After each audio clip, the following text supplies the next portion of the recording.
Welcome, everybody, to another episode of This, That, and the Other. I'm your host, Magic, and we're joined today by Tampa FLA. Tampa FLA has been a member of the WIS GD community since January of 2009. He has a 733 winning percentage, having won over 2,900 games. He owns 74 conference championships and 7 national championships. Quite the experience. Tampa FLA, welcome to the show. Glad to fill in. I know you guys were expecting to hear from Dognuts. Hopefully he gets everything situated and we'll hear from him soon, but I'm glad to join. Well, go ahead and do the formalities. Tell us a little bit about yourself, who you are, where you're from, family situation, things like that, anything that you're willing to share with us here today.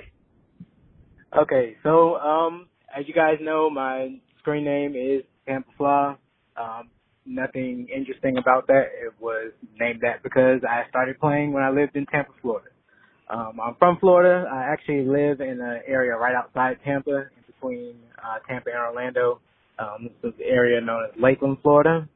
I'm 29 years old. I'm a school teacher, so it's a little bit crazy with everything that's going on right now. But we're getting through things. And, yeah, that's about it. There's not too much interesting about me, to be honest with you. Let's go ahead and look at those questions that Blitz has come and had for you. And the first one is, how did you find out about the What If Sports website? To be honest, I think I was searching around. I was playing some like fantasy type of college football stuff back then. I was on campus at USF, which is my alma mater, just doing some college fantasy back then. It used to be big. I'm not sure if people still really do that much, but I'm pretty sure that's how I stumbled upon the link to just poke around the What If Sports site, and then I got involved with the GD simulator. I think my first school was Augustana or something like that. I'm not sure if I'm pronouncing that right, in Adobe World, and I got completely trashed for like the first 2 years, but everything ended up working out in the end, I guess. Yeah, I know that feeling about getting completely trashed. It's happened to quite a few of us quite often, I'm sure. On your recruiting page, how do you set up those 5 priority areas that have recently been added to the game? So I probably keep mine a little bit more complex than most people. Most people kind of just do it where if they put money on a recruit, they put them at 1. If they have this type of potential level, they put them here. Mine is kind of fluctuating, so I'm moving people around all the time. At first, when everything first starts, I really don't assign a number to anyone. So really, if there's someone who's like in my 180 that I feel like I should have a good chance to get and I want that player, then I'll list them at 1. Everyone else doesn't get assigned anything. Even once potentials come back, I don't assign anything. From there, I just start moving people up as I start putting money onto them, seeing which players that I want. Now, let's say I'm starting like a rebuild and there's players that I'm putting money on that I might have a chance to get, but I might be expecting someone might hop on them or something. I'll put money on them. If I get them green, I'll move them to 1. Now, once somebody does come and tries to snipe them or something, because I'm not really going to battle that much when I'm starting a rebuild right out, then I'll move them down to like the 4 spot. And then from there, I'll know that they need to be replaced depending upon the numbers that I was going to recruit, so that way I don't mess up my recruiting numbers, so I can kind of stay organized. And then if there's like a late in the recruiting cycle, if there's some players that I'm just trying to see what their potentials are, then I'll list them as a 2. So that way when I open the recruiting page, they're right there, and then I can move them up to 1 if I want to go after them. So it kind of like fluctuates throughout the process until I get everyone signed. Good little approach there. What do you think the biggest mistake new coaches make when they join the Gridiron Dynasty world? Well, the one I made was not saving enough recruiting money to sign players. Yeah. After you actually get them turned green and you realize you only have $500 left, so you pick the best 5 you want and kind of hope the sim does the best for you after that. Another thing is being afraid to move the settings on the plays and how much control you have over your team. A lot of people start in D3. Obviously, you have to start there, but you start with those kind of restricted playing measures, and I think a lot of coaches don't move from that quick enough. You see a lot of people out there that practice like 3 formations and all of this stuff, which, I mean, I guess it can work. I've never had that work too well for me. It's always worked for me to go just practicing 1 formation on each side of the ball. So there's some things like that that I think players who come in, they need to like poke around or find a mentor or something like that, someone that can show them the ropes and kind of get you started and set up. Because there's a ton of ways to win. You just got to know how to do it. Good information, good viewpoint. We're going to go ahead and take a break at this point and come back and join us right after this. I am me, a man, a serious one, moving through time, through space, through life. The features of this car are interchangeable with my masculine identity. Sleek, fast, hard, shiny, imposing to other men, totally unappealing to most women. I am the owner of a serious man car. What is to drive? It is to dare, to daze, to debase, to deceive, defend, deflate, defy, degrade, delude, demolish, denounce, deny, destroy, disgrace, dangle. Born alone. Drive alone. Eat chips alone. At a welcome break, just outside Hemel Hempstead. Alone. All car. All man. All man car. Car of man. Manly car. Man. Men. Me. Please, look at me. My car. My manhood. My Winky. Serious man car. Damn.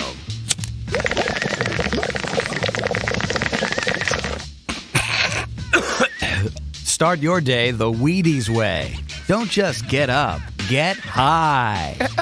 For a limited time, get a free Wacky Roach Clip or Mini Fun Bong in specially marked boxes of Wheaties. Silly will have it. They're great. Wheaties, breakfast of champions.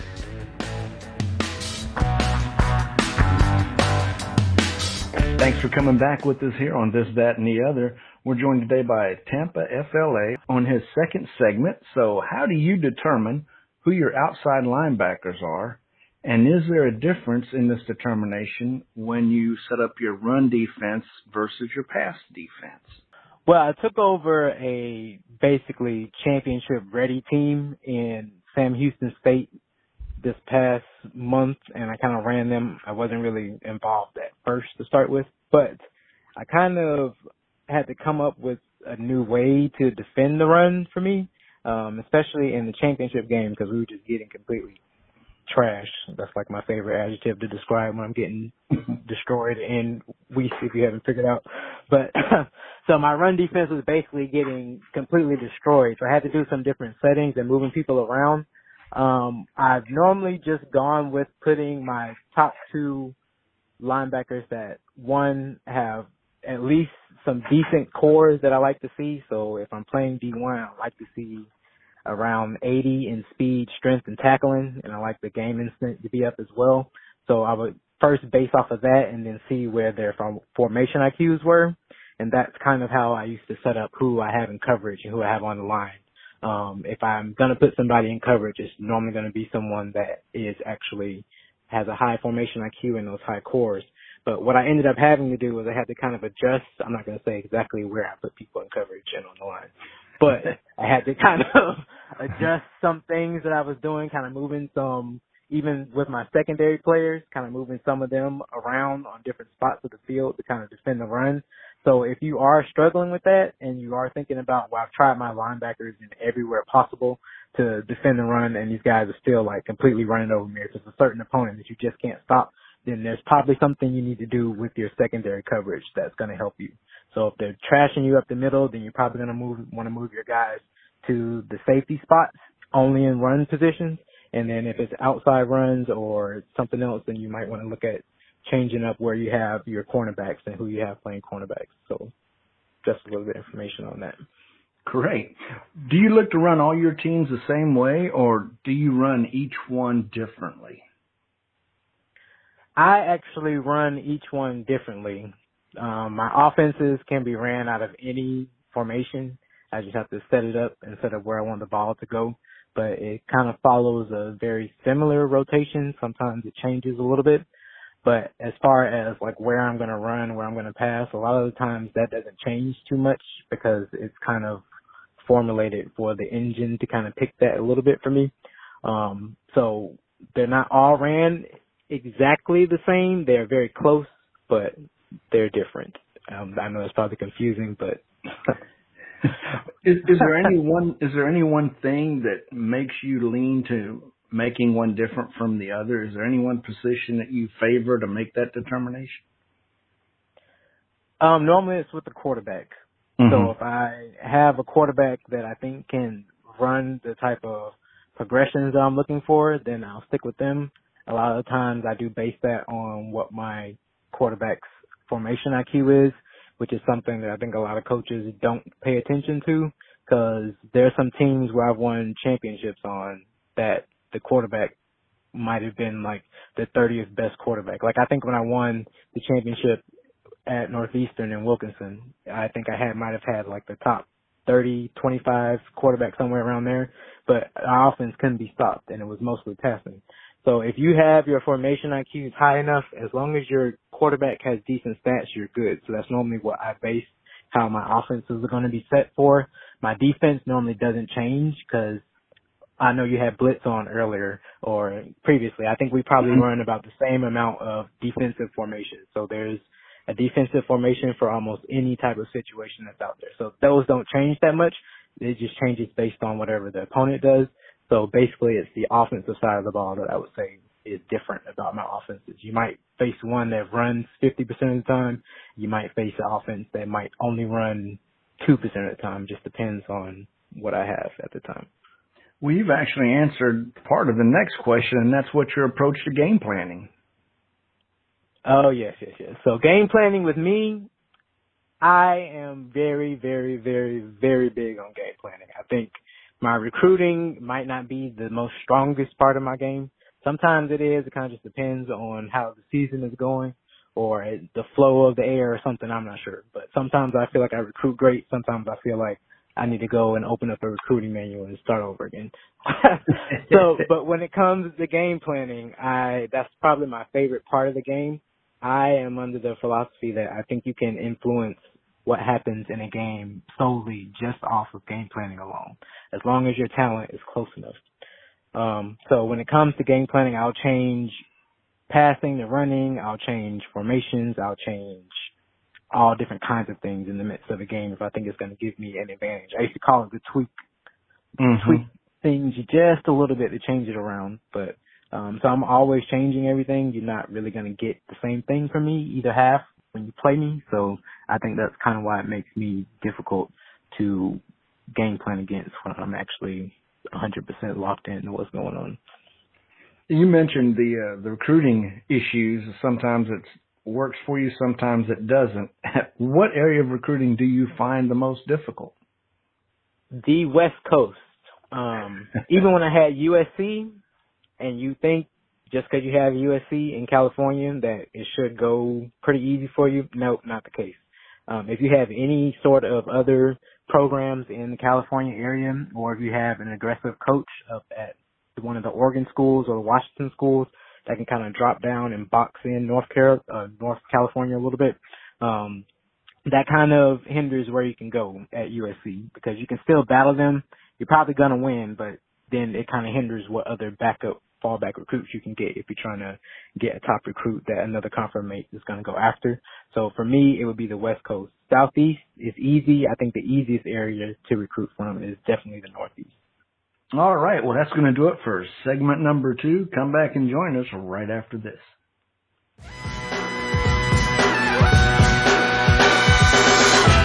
Dump your bags and take a load off, because at Incontinental, we're anal about safety. In the event cabin odor becomes overwhelming, methane gas masks will drop from the ceiling. Please note the colostomy bag in the pocket of the seat in front of you and your seat cushion doubles as a hemorrhoid pillow. Thank you for flying Incontinental. Incontinental Airlines. We toast them crisp, we toast them light, you can tell by the taste. We toast them, they're a tasty treat, so good to eat, delicious and light from toastin'. Toastin'. And you know what? We like 'em. And welcome back, everybody. We're into the third segment of This, That, and the Other for episode 6. And Tampa FLA is with us today. And the next question for him is, how many offensive linemen do you generally roster? I normally roster about 8, and it's funny you asked that question because I was just looking at the Hampton team I picked up in Wilkinson in the MEAC, kind of wondering what offense I was going to run and if I thought I could give myself maybe a bigger advantage, because I'm pretty sure people would say I'm more of an offensive coach. So I was trying to see if I can give myself even more of an advantage, maybe changing some of the numbers around if I had more linemen to prevent sacks, and maybe I can run a little bit more, things like that. But I normally carry 8.